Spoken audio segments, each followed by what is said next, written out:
Screen पे हमको class 12th का भौतिक विज्ञान का असाइनमेंट का आंसर दिख रहा है और सारे सब्जेक्ट असाइनमेंट के आंसर आ चुके हैं। आप वीडियो के डिस्क्रिप्शन में चेक करिए, वहाँ पे सारे का लिंक दे दिया गया है।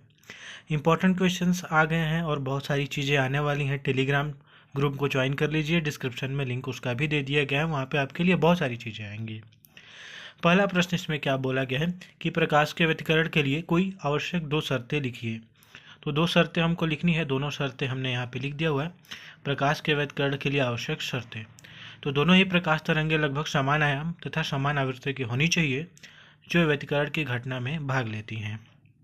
इसके बाद दोनों ही तरंगों का जो प्रकाश स्रोत होता है वह एकवर्णीय होना चाहिए, ठीक ना, मोनोक्रोमेटिक लाइट होनी चाहिए। इसके बाद दूसरा इसी में ही क्वेश्चन है कि यंग के द्विस्लिट प्रयोग में व्यतिकरण फ्रिंजों की चौड़ाई ज्ञात करने का व्यंजक प्राप्त कीजिए। यंग के द्विस्लिट प्रयोग में तीव्रता वितरण का आरेख खींचिए। तो यहाँ पे देखिए कि फ्रिंज चौड़ाई के लिए व्यंजक हमने यहाँ पे लिखा हुआ है। माना S1 और S2 कला संबंध स्रोत है, S1 और S2 दिखाया है और इसके बाद हमने फ्रिंज चौड़ाई के लिए चित्रानुसार S1 S2 से D ले लिया है और QR से भी D वैल्यू है।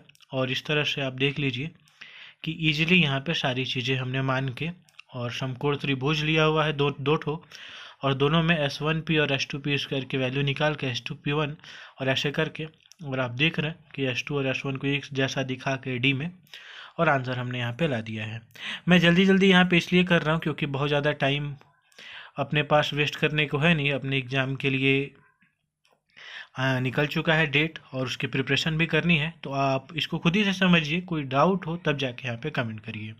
इसके बाद इसमें और क्वेश्चन आता है, यंग के द्विस्लिट प्रयोग में तीव्रता वितरण का आरेख जो था, तो तीव्रता वितरण और एक तरह कला आप दिखाएंगे या डिस्प्लेसमेंट दिखाएंगे कि कितना है। तो तीव्रता एक तरफ दिखाए, पहली की तीव्रता ज़्यादा होती है, फिर तीव्रता कम होती जाती है बहुत तेज़ी से। तो आपने ये दिखा दिया, लेमडा दिखा दिया कि कलांतर कितना है।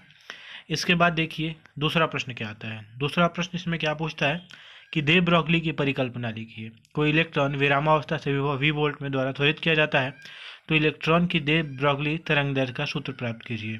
जहाँ उत्तर आपकी दे ब्रॉगली की परिकल्पना लिख दी गई है कि इसमें एक गतिमान कण कभी कभी तरंग की भांति व्यवहार करता है और कभी कभी वो कड़ी की भांति व्यवहार करता है। तो यही इनकी परिकल्पना थी और इनका सूत्र यहाँ पे है लेमडा इक्वल टू h/mv, जहाँ पे h प्लांक नियतांक है, m द्रव्यमान है और v कण का वेलोसिटी है, वेग है। सिंपल है। और यहाँ पे इलेक्ट्रॉन की डी ब्रॉगली तरंग दैर्ध्य का सूत्र यहाँ पे निकाला गया। इलेक्ट्रॉन द्वारा अर्जित ऊर्जा 1/2 mv² है और इलेक्ट्रॉन पे किया गया कार्य E/v, जहाँ पे कैपिटल V पोटेंशियल को शो करता है। तो यहाँ से v की वैल्यू 2eV/m हो गया। यदि इलेक्ट्रॉन की डी ब्रॉगली तरंग दैर्घ्य लेमडा हो तो यहाँ पे क्या लिखा गया है, h/mv इक्वल टू, आपने देख लिया 12.22 √v एंगस्ट्रॉम। तो ये फॉर्मूला आपको यहाँ पे आता है, बहुत सिंपली यहाँ पे फॉर्मूले को लिखा गया है, आप इसको समझ सकते हैं इजीली। और इसमें एक और क्वेश्चन था, देखिए क्वेश्चन नहीं लिखा है, क्वेश्चन छूट गया है कि 10⁴ वोल्ट दिया था यहाँ पे इस क्वेश्चन में 2 वाले में 10⁴ वोल्ट वाले इलेक्ट्रॉन की हमको वेवलेंथ निकालनी थी, तरंग दैर्घ्य निकालनी थी। तो उसको मैंने यहाँ पे सॉल्व कर दिया है। आप देखिए तरंग दैर्घ्य कैसे निकालते हैं, h/2 meV और 10⁴ रख दिया है और सारी चीज़ें, मास की वैल्यू रखा है, E की वैल्यू रखा है, V की वैल्यू रखा है, तो ईजिली यहाँ पे आंसर आ गया है 12.2 × 10⁻12 मीटर। तीसरा क्वेश्चन आता है, बोर के क्वांटीकरण के द्वितीय अभिग्रहित का कथन लिखिए और हाइड्रोजन स्पेक्ट्रम के लिए लाइमन श्रेणी और बामर श्रेणी के लिए प्रथम रेखा के लिए तरंग दैर्घ्य हमको ज्ञात करना है और निम्नतम से दूसरी उत्तेजित अवस्था तक जो आवश्यक ऊर्जा है उसको भी हमको ज्ञात करना है। देखिए जो भी बच्चे देख रहे हैं इस वीडियो को वो ज़रूर से ज़रूर टेलीग्राम ग्रुप को ज्वाइन कर ले, आपके लिए बहुत इंपॉर्टेंट होने वाला है। जो भी चीज़ें वहाँ पे होंगी आपको बताया जाएगा। तो बोर के क्वांटीकरण का द्वितीय अभिग्रहित हमने यहाँ पे लिख दिया हुआ है कि इलेक्ट्रॉन का कोणीय संवेग क्वांटीकृत होता है और यह h/2π का पूर्ण गुणज होता है, यही है हमारा, ठीक ना। इसके बाद हम चलते हैं लाइमन श्रेणी के लिए प्रथम रेखा का तरंग दैर्घ्य हमने निकाला और लेमडा की वैल्यू कितनी आई, 1216 एंगस्ट्रॉम। आप जानते हैं यहाँ पे लाइमन श्रेणी के लिए n1 की वैल्यू 1 होती है और n2 की वैल्यू कितनी होती है, 2, यहाँ से प्रथम रेखा के लिए।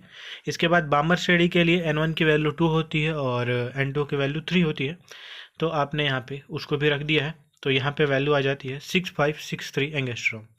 तो ऐसे करके आप क्वेश्चंस के आंसर यहाँ पे देखेंगे। इसके बाद आता है हाइड्रोजन परमाणु के nवें ऊर्जा स्तर के ऊर्जा En और निम्नतम के लिए n = 1 तथा दूसरी उत्तेजित अवस्था के लिए n = 3। जो इसमें क्वेश्चन था कि ऊर्जा कितनी उत्सर्जित होगी निम्नतम से दूसरी उत्तेजित अवस्था में जाएगा तो E1 की वैल्यू n1 की वैल्यू 1 रख के निकाल दिया और E2 की वैल्यू n की वैल्यू 3 रख के निकाल दिया। और जो ऊर्जा उत्सर्जित होगी उत्तेजित अवस्था में तो यहाँ पे देखिए 12.09 इलेक्ट्रॉन वोल्ट में निकाला है। आप समझ सकते हैं, बहुत अच्छे से आंसर्स को यहाँ पे किया गया है। चौथा प्रश्न क्या आता है, हाइगन के द्वितीयक तरंगिकाओं का सिद्धांत समझाइए। किसी तरंगाग्र पर दो बिंदुओं के बीच कालांतर कितना होता है। ये यहाँ पे क्वेश्चन है। तो आप देखिए हाइगन के द्वितीयक तरंगिकाओं का सिद्धांत क्या होता है। किसी माध्यम में स्थित प्रकाश स्रोत से जब तरंगें निकलती हैं तो स्रोत के सभी दिशाओं में स्थित माध्यम के कण गति कंपन करने लगते हैं और माध्यम का वह पृष्ठ जिसमें सभी कण समान कला में कंपन करते हैं उसे पृष्ठ को तरंगाग्र कहते हैं।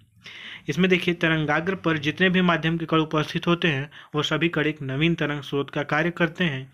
इन नए तरंग स्रोत से सभी दिशाओं में तरंगें गमन करती हैं। इन तरंगों को द्वितीयक तरंगिकाएं कहते हैं। माध्यम में द्वितीयक तरंगिकाओं की चाल प्राथमिक तरंगों की चाल के बराबर ही होती है, अर्थात ये दोनों तरंगें समान चाल से चलती हैं। तीसरा, यदि किसी गमन करती हुई द्वितीयक तरंगिकाओं का आवरण या उन्हें स्पर्श करता हुआ पृष्ठ अगर खींचते हैं तो वह आवरण तरंगाग्र की नई स्थिति को प्रदर्शित करता है। इसके बाद आता है पांचवा, रदरफोर्ड के परमाणु मॉडल और बोर के परमाणु मॉडल में अंतर स्पष्ट कीजिए। और इसके बाद है डेविसन जर्मर प्रयोग से किस बात की पुष्टि होती है और सह आइंस्टीन का द्रव्यमान ऊर्जा तुल्यता संबंध लिखिए। तो यहाँ पे उत्तर क्या है कि रदरफोर्ड के परमाणु मॉडल के अनुसार इलेक्ट्रॉन नाभिक के चारों ओर किन्हीं भी कक्षाओं में घूम सकते हैं, जबकि बोर मॉडल के अनुसार इलेक्ट्रॉन केवल कुछ निश्चित त्रिज्या वाले कक्षाओं में ही घूम सकते हैं। रदरफोर्ड मॉडल के अनुसार इलेक्ट्रॉन सभी आवृत्तियों की तरंगें उत्सर्जित करते हैं, अर्थात स्पेक्ट्रम सतत होता है। बोर मॉडल के अनुसार इलेक्ट्रॉन केवल कुछ निश्चित आवृत्तियों को ही तरंगें उत्सर्जित करते हैं, जिसके कारण रैखिक स्पेक्ट्रम प्राप्त होता है। वह है डेविसन जर्मर प्रयोग से पदार्थ के तरंग प्रकृति की पुष्टि होती है। और इसके बाद का जो आंसर है कि आइंस्टीन का द्रव्यमान ऊर्जा तुल्यता संबंध। तो यहाँ पे = mc² होता है, जहाँ E ऊर्जा, m द्रव्यमान तथा c प्रकाश की चाल है। तो ऐसे करके हमने आंसर्स यहाँ पे देख लिए सारे क्वेश्चंस के। आप इजीली सारे क्वेश्चंस के आंसर कर लेंगे। चलिए देखते हैं इसके PDF को आप कैसे डाउनलोड कर सकते हैं। असाइनमेंट के आंसर के PDF को डाउनलोड करने के लिए आपको गूगल पे जाके सर्च करना होगा cgbasicsupport.in। उसके बाद आपको इस वेबसाइट पे जाना होगा, इसको नीचे स्क्रॉल करना होगा, ऑप्शन दिखेगा आपको असाइनमेंट 2021-22, उस पर क्लिक करके सभी सब्जेक्ट के असाइनमेंट के आंसर के PDF आप इजीली डाउनलोड कर सकते हैं।